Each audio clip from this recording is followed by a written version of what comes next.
Hai, hello, salam sejahtera Malaysia. Selamat datang ke channel Fels Lifestyle.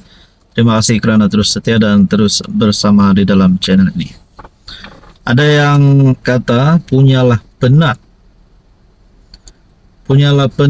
pas kempen untuk turun Anwar. Sekali Hamzah yang jadi bakal Perdana Menteri. Satu tajuk berita yang saya lihatlah daripada Harapan Daily. Punyalah penat pas kempen untuk turun Anwar, tiba-tiba Hamzah yang jadi bakal PM. Adakah maksudnya Hadi Awang dan Muhyiddin tidak lagi menjadi top priority di dalam calon sebagai Perdana Menteri? Well, of course, Muhyiddin pengurus CPN, manakala Hadi Awang Presiden PAS adalah parti yang paling banyak ahli parlimen di dalam gabungan tersebut. Hamzah, ketua pembangkang, memang relevan juga untuk dijadikan calon Perdana Menteri. Tapi saya rasa mungkin mereka nak sorong Muhyiddin. Tapi kita kembali semula kepada tajuk sebentar tadi. Punyalah penat pas kempen turun Anwar, tiba-tiba Hamzah yang bakal jadi Perdana Menteri. Oke, sebelum itu saya nak kongsi kepada anda, saya nak perkenalkan kepada anda, ini adalah berita baik untuk anda. Ini adalah terapi imun. Produk ini adalah untuk mendidik, meningkatkan dan menyeimbangkan sistem imun badan sehingga mampu melawan pelbagai jenis penyakit. Contohnya gastrik, GERD, darah tinggi, kolesterol, kencing manis, diabetes, penyakit melibatkan hati, jantung, perut, buah pinggang, paru-paru dan macam-macam lagi. So kepada anda di luar sana yang mempunyai apa juga masalah kesehatan, anda boleh menghubungi saya di nombor yang tertera. Produk ini selamat, halal dan semula jadi, diluluskan oleh KKM dan hospital. Tuan-tuan dan puan, kita teruskan dalam isu kita.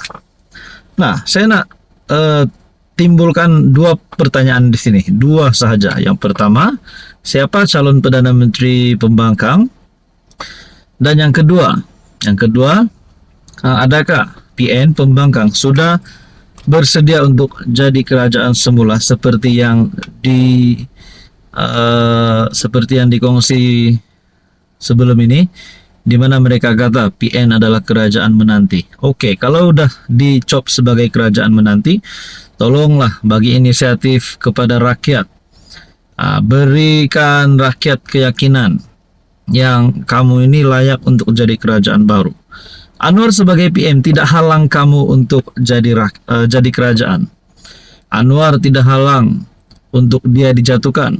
Tapi bukan dengan cara tebuk atap, bukan dengan cara himpunan semata-mata, tetapi melalui medium yang sah, medium yang tepat, yaitu melalui parlimen. Nah, kalau Anwar dah tak ada sokongan, kenapa Anwar nak paksa nak terus jadi Perdana Menteri? Anwar sudah kata, sudah sabar pembangkang, bahwa usul undi tidak percaya. Nah, kalaulah PN ini memang kerajaan menanti, nah, saya sendiri sebagai rakyat Malaysia, sebagai suara rakyat, suara orang kampung netizen nih, saya mau juga lah tahu apa barisan kabinet baru PN. Mungkinkah Muhyiddin PM11 atau Hadi Awang kah, Hamzah Zainuddin? Nah, mungkinkah kalau mereka dah cukup jumlah? Cakap pasal jumlah pun, saya rasa PN hari ini belum ada jumlah yang cukup untuk jadi kerajaan. Jadi sebelum nak tumbangkan Anwar, cukupkan dulu jumlah. Mungkin ke UMNO yang masuk PN supaya mereka nak cukupkan jumlah. Tapi saya rasa UMNO tidak akan melakukan perkara sedemikian, BN tidak akan melakukan perkara sedemikian. Kalau nak jatuhkan Anwar, tunggu hari 16. Hai, hello, salam sejahtera Malaysia. Selamat datang ke channel Fels Lifestyle. Terima kasih kerana terus setia dan terus bersama di dalam channel ini. Saudara-saudara, pada 26 Julai himpunan turun Anwar telah dilakukan. Demo politik telah dilakukan untuk memberi syarat kepada Malaysia, kononnya Anwar perlu diturunkan.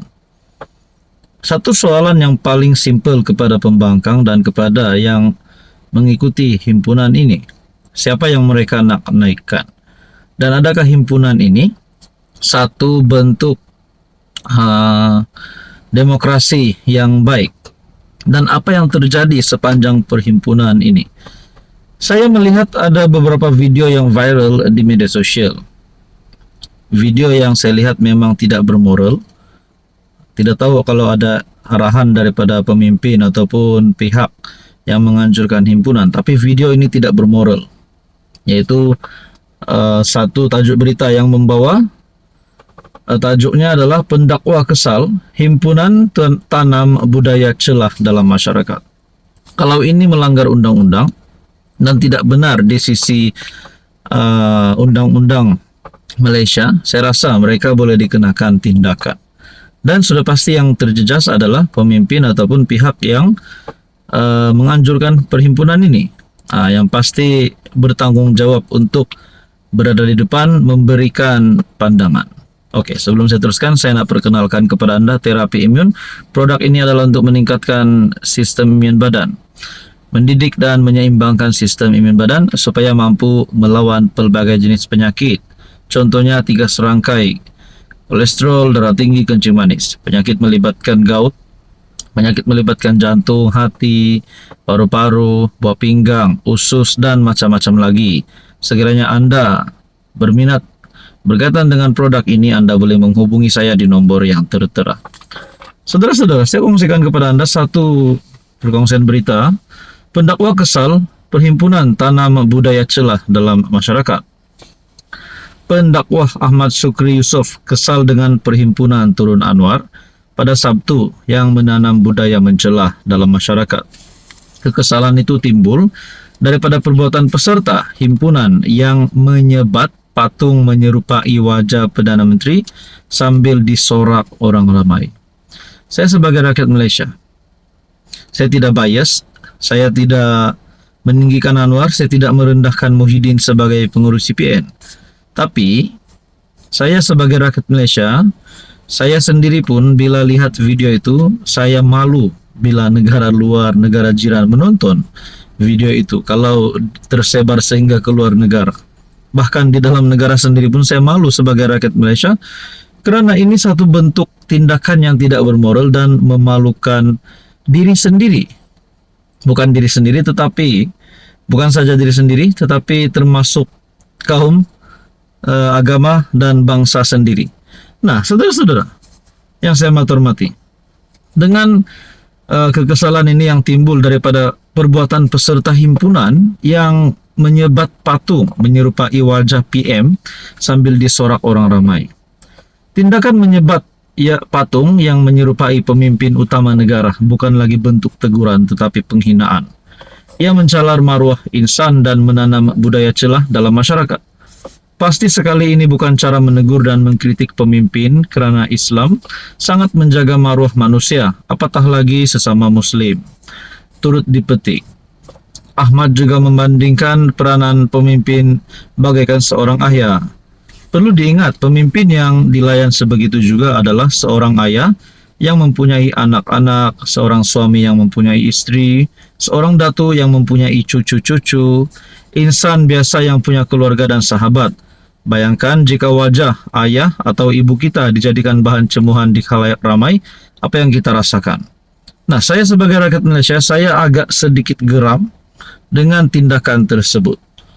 Jadi, saya tidak mahu gesam mana-mana pihak untuk menyiasat perkara ini. Tetapi, saya tertanya-tanya, adakah perbuatan ini perlu diambil kira oleh pemimpin-pemimpin yang menganjurkan perhimpunan ini seperti Muhyiddin sebagai pengurus CPN, Hamzah sebagai ketua pembangkang, supaya mereka pun bertanggung jawab untuk menjawab isu ini, memberikan pandangan tentang isu ini. Kalau benarlah perkara ini salah di sisi undang-undang, adakah penganjur himpunan ini boleh dikenakan tindakan undang-undang, boleh ditangkap? Nah, saudara-saudara, saya memang tidak menyokong perkara ini. Tapi demokrasi kita kena hormat seperti apa yang PM cakap. Nah, tuan-tuan dan puan, apa komen Anda?